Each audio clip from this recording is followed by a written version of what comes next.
Hey everybody, I want to show you guys how to do problems dealing with motion.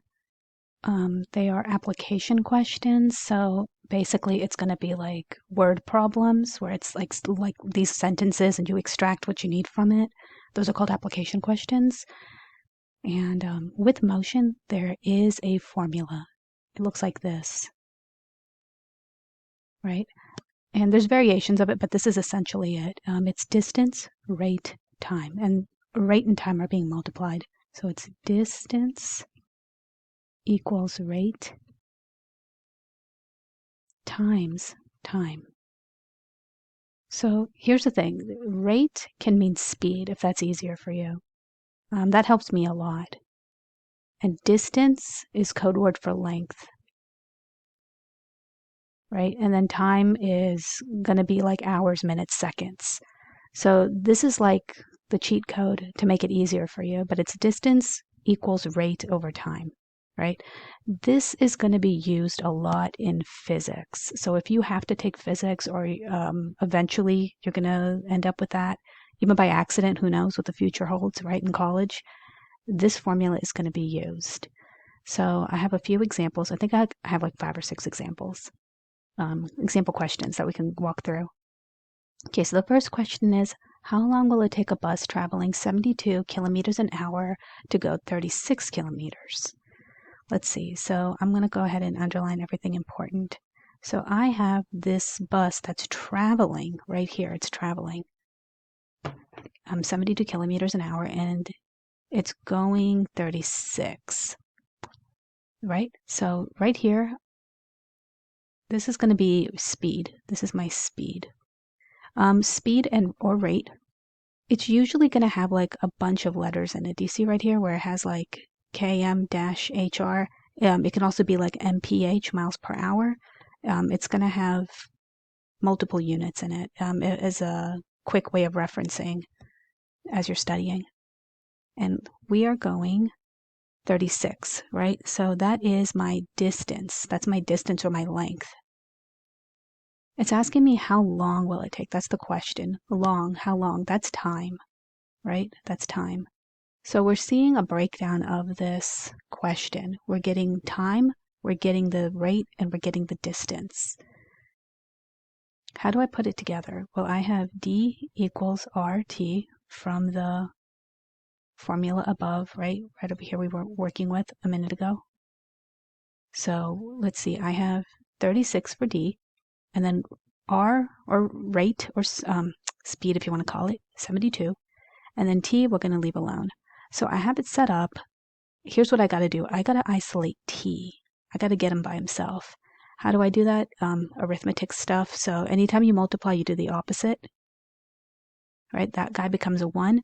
And if you throw this into your calculator, which I did earlier, right? You can do it by hand if they force you to do that in class. You end up with half. So this is the final answer. So it's saying that half an hour, half an hour, right? Because we have hour right here. Half an hour is the answer to this. That's how long it will take. Let's try another question. Okay, this says how many miles, so how many miles will a speedboat travel going 80 miles per hour for 2.5 hours? Well, here's that mph again, right? So that's our rate or our speed, right? Miles per hour. This is our time. This is our time. How many miles? That's my distance or my length, right? Distance. Let's go and put it together. DRT. Well, distance, I don't know. They haven't told me yet. I wonder if we can, do you want to use X to represent distance as a placeholder? Rate was 80, and then time was 2.5. Let's see. So let me get my calculator. 80 times 2.5 gives me 200. So distance is 200 miles. It's going to take me 200 miles. How many miles will a speedboat travel going 80 miles per hour for 2.5 hours? So if I hopped in a speedboat going 80 miles an hour, I'm in my boat, and here's my boat. And I crank it up to 80. It's just like on 80. And in 2.5 hours, that's like a whole movie, in like a whole entire Netflix movie, it's going to take me 200 miles to get from my point A to my point B, wherever I'm trying to go. So that's what this is all about. Let's try a different one. How long will it take a car averaging 55 miles per hour, here's my number, to travel a distance of 594 miles? Okay, cool. Let's see. Where do I go? Well, I have this number right here. A good thing to do is just underline all the numbers real quick. So the average miles per hour, right? Miles per hour right here, that's going to be speed or rate. Distance, they tell you it's distance. I don't even have to think that much about it. I already know it's going to be d. How long will it take? How long? That's time, right? That's how you measure time, is how long. So I just put up the formula d/t, right? And let's see. D was 594 equals 55, and then they were asking for time.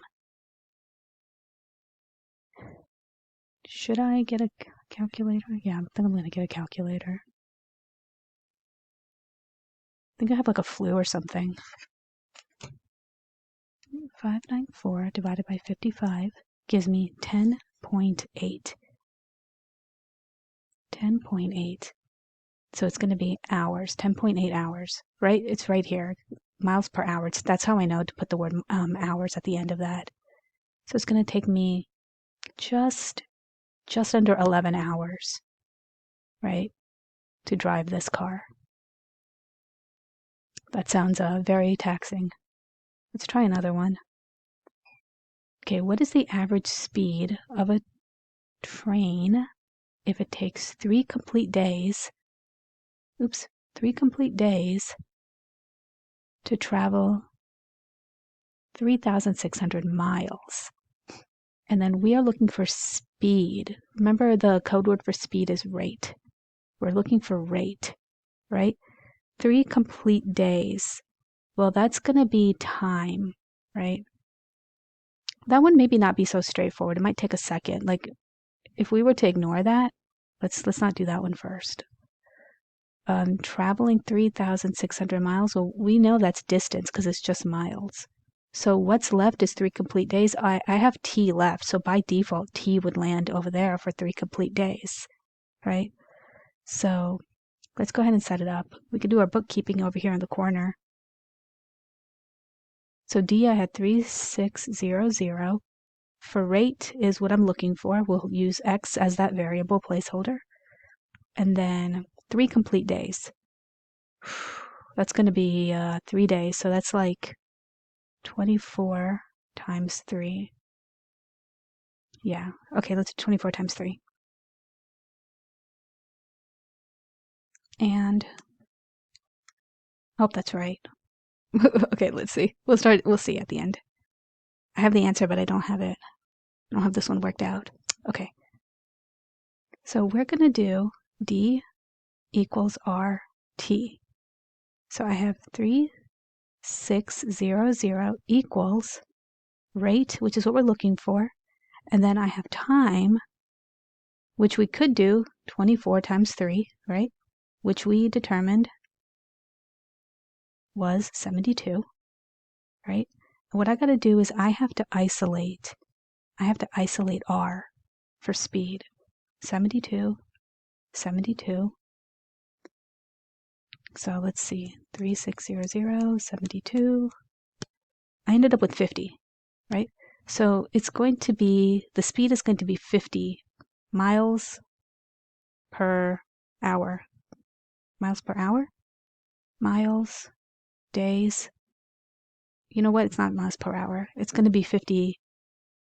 What is the average speed? 3 days to complete. Oh, it is miles per hour.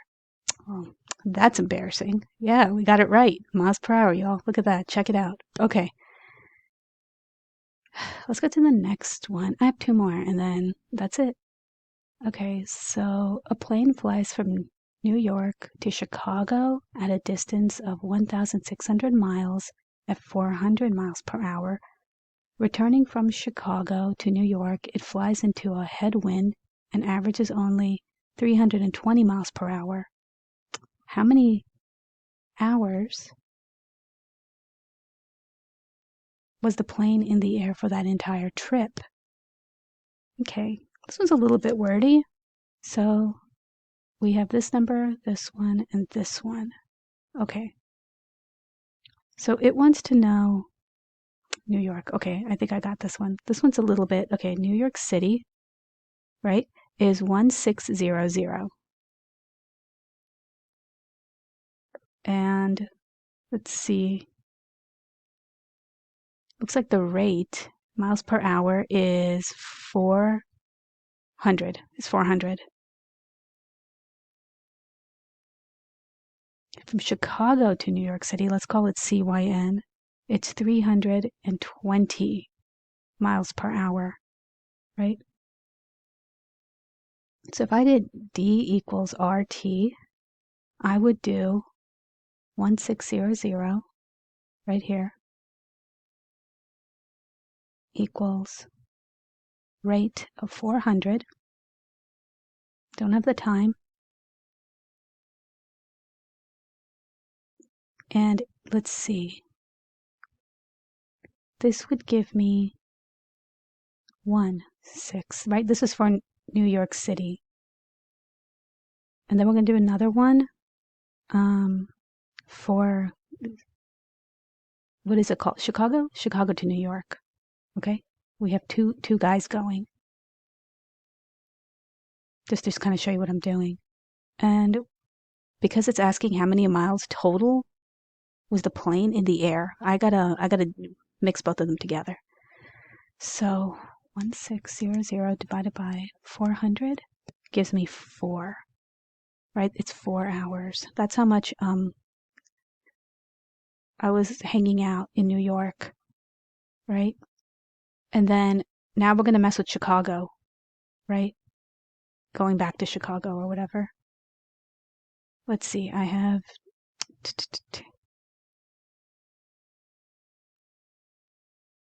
New York, 320 this time, and I don't know the T. So then we got to divide that. Did I do that here? Yeah, I should have divided by 400, like visually, like as far as like showing work goes, like for your class. 1600 divided by 360. Was it 360? It was, no, it's not 60, it's 20. 1600, 320 is 5. So then we have time 1 plus, we're going to call it time 2. You don't even have to do this. It's going to be 4 plus 5 equals 9. Oops, 9. Can you see that? 9. Sweet. It takes 9 hours. Hours. I love misspelling hours. I don't know what it is with me. That's my favorite thing to do. Okay. So it's going to take me 9 hours. So if I was going from New York to Chicago, it's going to take like straight up 9 hours on this particular trip at this particular airline. Painful. Am I right? Okay, we have this one. I think it's the last one. Cool. So Jasmine rows a boat at 5 miles per hour, but travels at a distance of only 7 miles per hour in 2 hours. How fast was the current moving against her? Well, this one's tricky. Okay, so we have distance here, right? We have rate here and time here. Let's see. It's kind of similar to the previous one. Let's do D, RT, right? We have distance. How do I set this up for you guys? Let me see. Boat moving. Right here is how fast. That's not distance, that's not time, right? So that's rate. So we're going to do d equals rt, right? With distance being 7, and then the rate, we're going to leave blank for a second, because we're going one way and then the other way, right? Against her. Time is 2 hours. If I were to get r by itself, I mean, not r, whoops, what's happening? 2 by itself, I would end up, I use a calculator. I'm not here today. 3.5, right? But travels at a distance. Okay, yeah, so the boat is right here, right? This is your boat. This is you. You're going 5 miles an hour, 5 miles per hour. But you have this current, you know, in the water going, pushing against you, right? So we're trying to figure that out. So we have the rate that you're going is 5, and the rate pushing against you is 3.5. So we're trying to figure out the difference, which means subtraction, right? So if I were to subtract 5 and 3, it's going to be 1.5, right? This is the answer, 1.5. 1.5. Let me make sure. 5 minus 3.5. Yeah, sweet. 1.5. That's how fast they're going. Miles per hour, right? So when you start getting a lot of numbers, like for this distance, and then you had 1 and 2, and it looks like all the DRTs were filled. With the previous one as well, you were getting a lot of information, and you're like, all the DRTs are filled. What do I do? There's a high likelihood that you're going to start adding or subtracting, just depending on what they're asking. This is asking how many total miles, which would be like addition. You know what I mean? If I give you $5 and I give you $3, I'm like, hey man, what's your total? You know you're going to add it together, right? When it says moving against, how fast is the current moving against somebody? Against means to go opposite of, right? So that's going to be a subtraction thing. This is the thing with application questions. They take some time to get used to. There's nothing wrong. There's nothing wrong if you weren't able to put it together. The way these application questions work, these word problems, is you got to extract the numbers first, and you got to figure out what they mean, right? Then you got to figure out what the question is asking. And then there's always like a weird secret thing in the question, like we have here, current moving against her. Like, how are we supposed to know that I'm subtracting, like, against it, and drawing this photo? How would I know how to draw it with accuracy? How do I know that I'm supposed to make it minus? This is why you practice with homework. The homework will help guide you through it. And sometimes with the homework, math homework, you look at the answer and you work backwards. That's also an option. It depends on the context. Sometimes it's not an appropriate option. So you really want to try different methods. But all you're basically doing is getting used to the discomfort of these questions. Even when I was going through them, yeah, I was kind of like, wait, did I do this right? That's just the nature of application questions. They're notoriously and historically kind of tough. So it's not like a you thing if you didn't get it like right away.